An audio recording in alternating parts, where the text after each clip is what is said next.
Taigi toks mažutis patarimas, jeigu jūs susidomėjot kokiam senam vaizdavęs, ten retro gamingu, įvairius senus žaidimus, turit gavę iš kur nors kineskopinį televizorių, tai būtinai nepatingėkit, atsisukit tos kelis varžtus, nusimkit dangtį ir gražiai su šepetėliu ir dulkių siurbliu įsisiurbkit viską.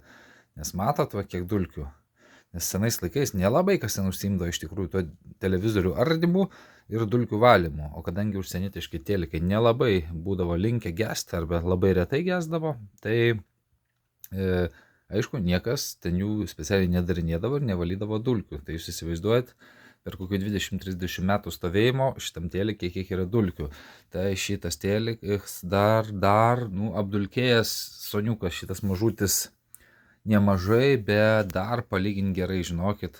Esu kelis telikus atsidaręs, vat, ir prieš tai net šią vieną tokį atsidarinėjau, kur su vaizdavęs ten kartu kombo įrenginys, tai ten dulkių dvigubai daugiau.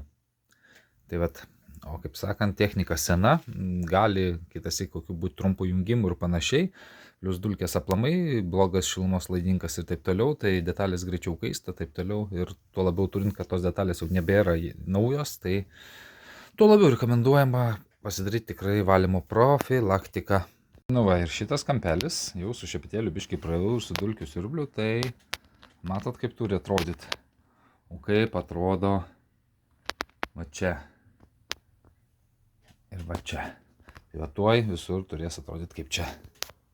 Nu va, vaizdelis daug geresnis.